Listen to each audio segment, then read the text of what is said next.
sedulur Jagongan Solo, ketemu lagi dengan saya Lilis Mariati di acara Jagongan Solo.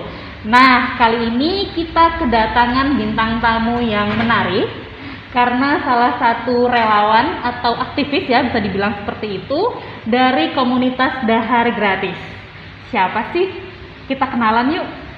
Halo Mas Atif. Halo Mbak Lilis. Nama lengkapnya siapa? Nama lengkap Atif Rashid Salahuddin. Oke. Iya. Mas Atif, bisa diceritain nggak sih tentang komunitas Dahar Gratis itu? Kapan berdirinya? Kegiatannya seperti apa? Monggo. Komunitas Dahar Gratis ini dulu terbentuk sekitar tahun 2018. Jadi dulu awalnya dulu yang menginisiasi ada rekan saya namanya Mas Aditya. Mas Aditya itu dulu menginisiasi pada awalnya itu bagi-bagi nasi di hari Jumat, Mbak. Bagi-bagi nasi, gitu ya? Jumat berkah ya, seperti itu. Itu awalnya seperti itu. Berjalan beberapa bulan dari donasi yang masuk. Awalnya seperti itu. Hal itu kenapa kok dulu awalnya kita menginisiasi di Jumat Berkah, karena dulu itu kan waktu tahun 2018 itu kan belum banyak sebenarnya yang turun ke jalan buat memberi nasi-nasi model-model seperti itu. Dan kenapa Jumat? Karena memang dulu awalnya delalah itu lowongnya di hari itu juga, salah satunya itu. Terus dari situlah terus terkumpul teman-teman, akhirnya terbentuklah Dahar Gratis ini. Gitu awalnya. Kalau kegiatannya Dahar Gratis itu dilaksanakannya tiap hari apa, di mana, terus berapa porsi sih sekali masak itu teman-teman? Untuk kegiatan dari Dahar Gratis untuk sekarang itu sudah banyak Mbak sebenarnya.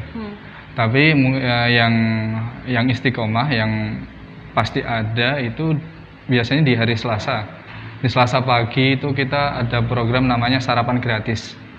Itu tempatnya di sebelah timur Sriwedari, di deretan figura-figura Sriwedari itu.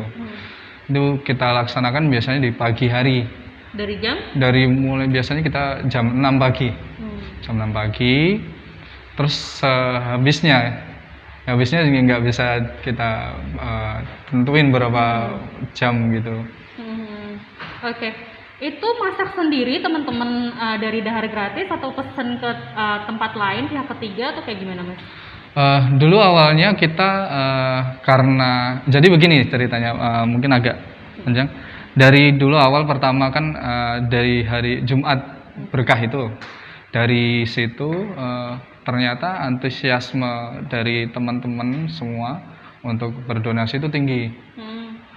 Dari situ kalau kita kan biasanya kita survei di kemana tempat kita menyalurkan nasi itu. Nah dari situ ternyata masih ada sisa, masih ada lebih uang dari donasi itu. Nah dari situ gimana ya kita, daripada kita anggurin kan, karena itu uang donasi yang mana itu amanah untuk kita kan. Akhirnya kita bikin satu kegiatan lagi untuk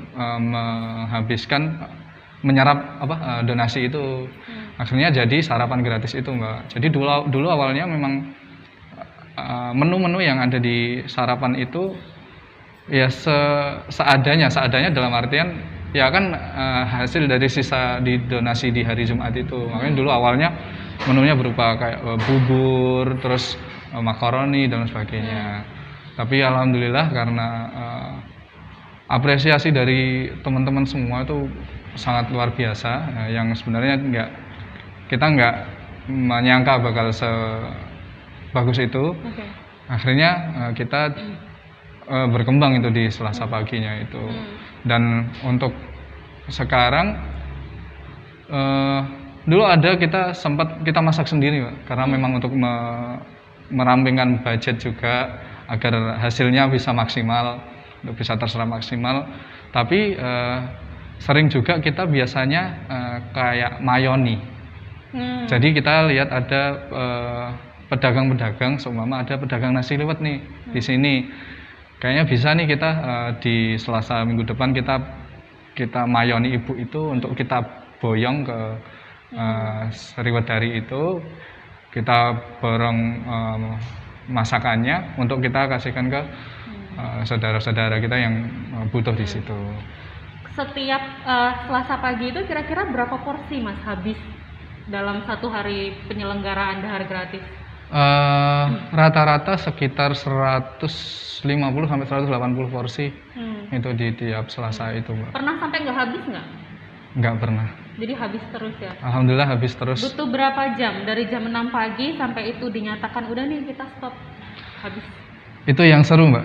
Oh ya? Itu seru. Itu kalau semua sudah berjalan seperti biasa kan, biasanya kalau tidak terkendala sebelumnya kita sempat ada libur atau ada agenda apa yang mengharuskan kita untuk menjeda itu, biasanya enggak sampai setengah jam itu sudah ludes di 180 porsi itu dengan model prasmanan. Jadi kita jadi kita memang ngambilin. Teman-teman relawan ngambilin. Ya ngambilin. Okay. Setengah jam ludes ya. Ya setengah jam. Mas itu nyuwun sewu, maksudnya warga yang datang itu bisa digambarkan dari kalangan apa gitu, mungkin tukang beca atau teman-teman yang pemulung atau seperti apa? Ya. Dulu untuk sarapan gratis ini memang kita awalnya membuat program ini sasarannya untuk semua kalangan umum. Tapi pada akhirnya yang datang itu terfilter secara sendiri. Sekarang rata-rata yang datang memang orang-orang atau saudara-saudara kita yang memang seperti orang-orang jalanan, tunawisma, lalu sopir beca, pemulung, pengemis, dan macam-macam, Mbak. Ya, macam-macam. Dan itu memang mereka ketika kita memberikan, ketika kita berinteraksi sama mereka di pagi, kita akan bertanya kan, berinteraksi. Tahu dari mana biasanya? Saya tahu dari ini, teman saya yang ini ya, sama mereka kayak getok tular dari lewat mulut ke mulut dari mereka. Seperti itu, Mbak. Okay. Mas, dari sebanyak itu orang yang datang gitu kan saya juga beberapa kali lihat videonya ya, tiap pembagian sarapan di Selasa pagi itu. Pasti selaku penyelenggara, teman-teman yang ngadain gitu pernah dengar calutukan apa gitu nggak sih yang bikin nyes di hati dari mereka, mungkin ucapan terima kasih atau sekedar memuji masakannya enak atau harapan besok ada lagi ya Mas, kayak gitu kan, kayak bikin kita tambah semangat ya. Jadi kenapa kita bisa bertahan sampai sekarang? Salah satunya adalah dari mereka juga sebenarnya, Mbak Lilis. Karena memang sebenarnya kan mayoritas dari kita rata-rata memang anak-anak muda yang anak-anak muda yang baru kencang-kencangnya nih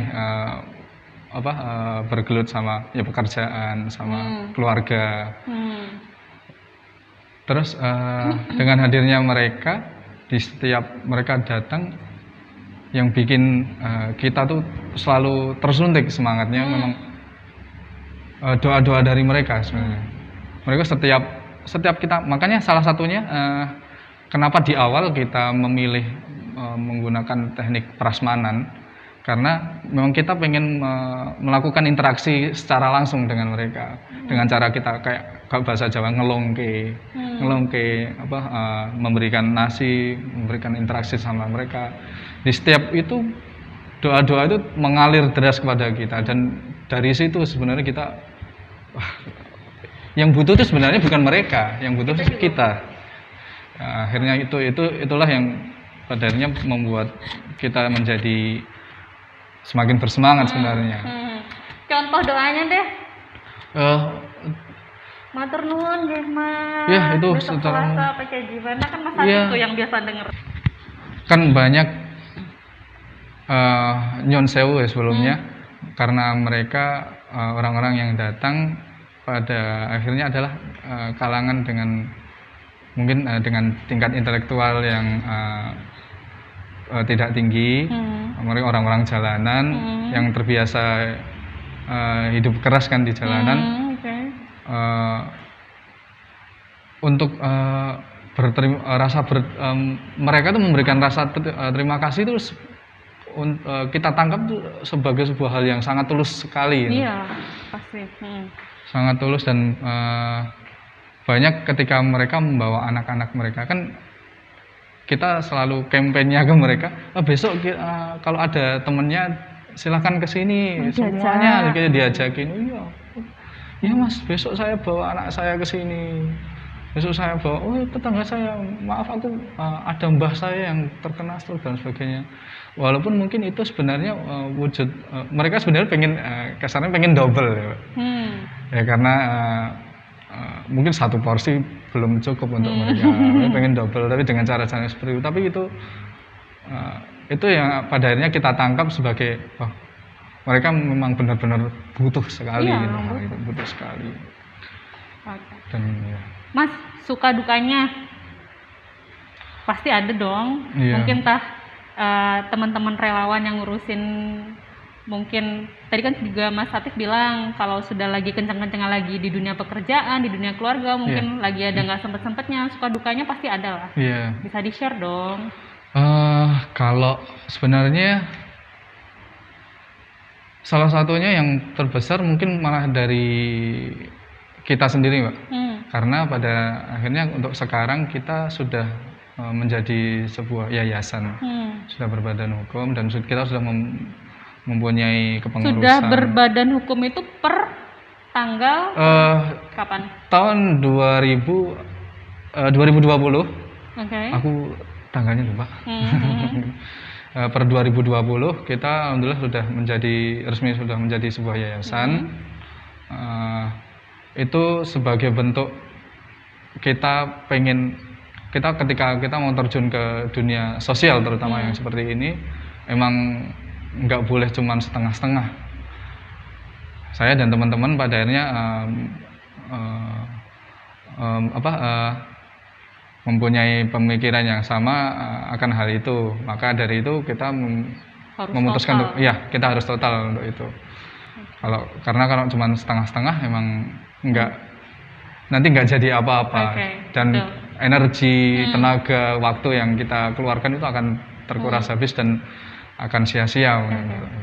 Terus yang susah mungkin malah dari dalamnya kita sendiri dulu, Mbak. Karena memang kalau bergerak kan sebenarnya kegiatan di Dahar Gratis nggak cuman itu aja, Mbak. Sekarang kita punya banyak sekali agenda yang mana tidak jarang itu setiap hari kita harus pergi kemana, survei untuk ini itu. Di lain sisi kita punya keluarga nih di rumah, mungkin istri dan anak yang memang. Tapi Mas Atif belum punya istri loh. Gimana? Saya mewakili teman-teman. Oke. Jomblo, bisa nomor HP-nya. Kamu alasannya jangan begitu. Kita punya istri kita. Iya. Kayak saya mewakili teman-teman. Mungkin itu sih, dan kompak. Karena memang untuk terjun di sini pada akhirnya memang tidak mudahnya. Ketika kita ada di grafiknya kan naik turun ya. Ketika kita dalam semangat yang tinggi, kegiatan apapun, waktu seperti apapun kita libas dengan ini. Tapi ketika pasti ada satu titik di mana titik jenuh, mana. Itu makanya kita di kepengurusan di tim memang harus saling support untuk itu. Karena pada akhirnya ketika satu lagi down dan yang lain nggak ada support, kapalnya nanti jadi karam. Kegiatannya jadi morat-marit nanti. Terus kalau untuk yang dari luar, dari sisi eksternalnya, mungkin kalau di sarapan pagi kasusnya karena itu tadi rata-rata karena yang datang ke kita itu adalah orang-orang yang nyuwun sewu, yang memang berpendidikan rendah atau memang mereka keras di jalanan, agak susah diatur, Mbak. Okay. Kan ketika jadi dalam tanda kutip kadang ada beberapa yang dalam tanda kutip sedikit menyebalkan gitu, iya, kan? itu kayak itu minta pasti. double, minta Iya, minta double. Terus Okay. kan kita di sini selain memberikan, kita juga mengedukasi, pengennya. Kita kan pengen secara tidak langsung, secara sembunyi soft ya. Kita mengedukasi mereka dari mulai yang terkecil adalah memiliki antrian dalam ketika mau mendapatkan sesuatu hal itu. Termasuk kalau yang di sini adalah makanan kan. Dulu awalnya memang berebutan kan, karena ya kita sendiri mungkin ketika di depan mata kita mendapatkan sesuatu hal yang enak, yang luar biasa kan, memang hasratnya kan pengen gitu. Ya, distribusinya lebih nyaman kayak gitu. Apalagi itu banyak orang di situ, saling dorong, saling gitu. Aku dulu. Tapi jatuhnya malah jadi lucu, Mbak. Menyenang, gayeng kalau dari sisi kita. Karena bapak-bapak dan ibu-ibu itu mungkin mereka juga sebenarnya itu bentuk dari antusiasme. Pengen makan, pengen sarapan. Gojekannya mereka mungkin juga seperti itu. Tapi pada akhirnya kalau udah jadi agak kenceng gitu, yang kita agak sulit untuk melerainya. Mas Atif, ini kan dari tanggal 3 sampai 21 Juli kemarin, diperpanjang sampai 26 Juli ini, dan ada perpanjangan untuk PPKM level 4 sampai 2 Agustus dengan beberapa kelonggaran di berbagai sektor, di sektor-sektor tertentu.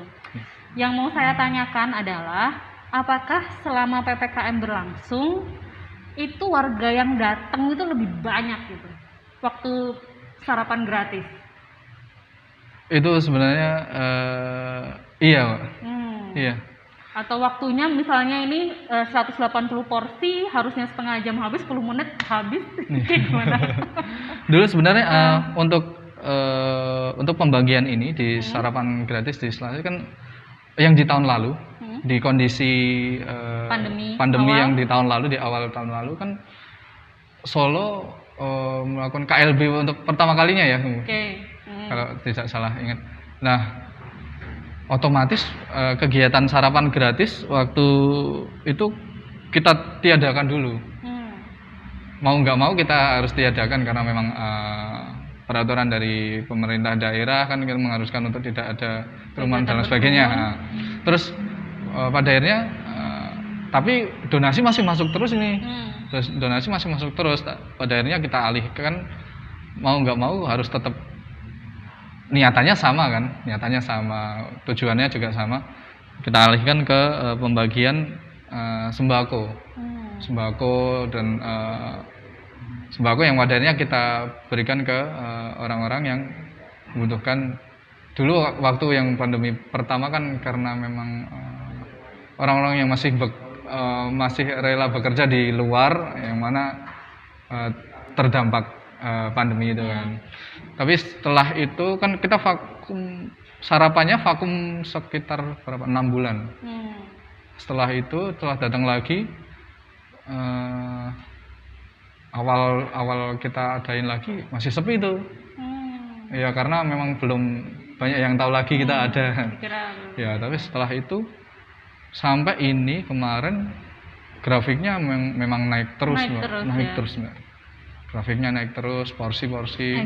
Dulu awalnya di sekitar 130-an porsi, 120 porsi, naik terus sampai sekarang ini. Apakah dari teman-teman komunitas ada rencana ke depan mau nambah hari lagi nih? Mungkin selain Selasa, kan Jumat Berkah tetap jalan kan? Kebetulan Jumat Berkah kita sudah ganti untuk sarapan gratis. Kita fokuskan ke sarapan gratis. Apakah mau nambah hari atau nambah porsi, rencana ke depan dari teman-teman komunitas seperti apa? Kalau porsi tetap kita akan sesuaikan dengan kondisi lapangan dulu ya, Mbak. Ya, untuk saat ini kita masih akan stuck di porsi yang seperti kemarin, di sekitar 150-180-an itu. Karena takutnya kalau kita tambah lagi dan durasinya kita tambahin lagi, kan kita berkerumun nih, kita juga takut akan nanti hal-hal itu akan menjadi hal yang tidak baik juga. Tapi di selain itu untuk PPKM ini kita insya Allah akan adakan program untuk bantuan sembako sosial. Itu berupa sembako, vitamin, dan nanti mungkin bahkan uang tunai untuk mereka-mereka yang terdampak. Tapi itu tidak random kita berikan, kita berikan lewat survei yang kita akan cari tahu, dan kita akan masuk ke mungkin desa-desa yang butuh, dan kita bertanya ke pamong desa dan sebagainya untuk mendapatkan data itu. Kira-kira dalam seminggu itu berapa donasi yang masuk untuk sarapan gratis? Pastinya saya nggak tahu sih, Mbak. Tapi itu tetap ada laporannya per minggu, atau teman-teman komunitas bikin laporannya? Kayaknya saya pernah tuh buka Instagramnya, ada laporannya kan, donasi yang sudah masuk itu bikin laporannya itu per minggu, per bulan, atau? Kita biasanya per kegiatan, Mbak. Per kegiatan kan kita modelnya per program, per event gitu. Biasanya per event kita berikan laporan itu di belakang. Dari hasil pengumpulan donasi yang sudah kita lakukan itu. Biasanya seperti itu. Saya masih penasaran nih, Mas. Itu kan dari 2018 sampai sekarang ya, sarapan gratis tuh. Ada nggak satu momen yang jenengan ingat atau teman-teman jenengan ingat, mungkin ada satu kalimat aja yang bikin bener-bener bikin semangat banget gitu dari warga yang menerima sarapan itu, yang bikin hatinya segitu, mungkin biar teman-teman Jagongan Solo juga tergerak untuk saling berbagi. Itu pertanyaan yang sangat susah, Mbak, karena hampir di setiap kali kegiatan pasti ada momen, dan pasti ada hal yang bikin itu kita ternyuh dan bikin kita semangat. Kan memang dan itu beneran di setiap kali kegiatan pasti ada hal-hal itu. Jadi memang kalau kita padanya kebaikan itu kita memberikan sedekah, kan sebenarnya dari gratis itu sebagai penyalur ya. Dari para donatur, para orang-orang baik yang mensedekahkan hartanya untuk saudara-saudara kita. Mas, pesan dong untuk teman-teman Jagongan Solo dari Mas Atif, mungkin pengen berbagi tips untuk jangan takut berbagi. Mungkin banyak hal yang kita abaikan dari berbagi, bersedekah, dan mungkin dari situ pula sebenarnya kunci pembuka untuk kelegowoan hati kita sebenarnya, dan melembutkan hati kita sebenarnya lebih tepatnya, lebih bisa menerima, lebih bisa mensyukuri apa yang diberikan oleh kita. Kadang kita merasa sudah yang paling kok seperti ini sih hidup saya, seperti ini kok susah sekali sih, terutama dalam kondisi yang sekarang ini ya, tapi ternyata apa yang kita rasakan itu masih jauh belum ada apa-apanya dengan orang-orang yang saudara-saudara kita yang ada di jalan, saudara-saudara kita yang benar-benar masih berkekurangan, memang sama sekali, jauh sekali. Maka dari itu memang patut harus kita syukuri apa yang sudah kita dapatkan sekarang ini. Salah satunya cara bersyukur kita memang bersedekah itu. Nah, sedulur Jagongan Solo sekalian, itu tadi bincang-bincang kita dengan Mas Atif Rashid Salahuddin, salah satu penggerak komunitas Dahar Gratis yang beraksi berbagi sarapan di Selasa pagi di area Figura Sriwedari. Nah, satu hal yang perlu saya garis bawahi dari pernyataan Mas Atif adalah berbagi itu melembutkan hati, dan percaya saja apapun kepercayaan kita, Tuhan akan melipat gandakan setiap harta yang kita keluarkan untuk kebaikan. Baiklah, saya Lilis Mariati, sampai jumpa di tema Jagongan Solo menarik lainnya. Sampai jumpa. Assalamualaikum.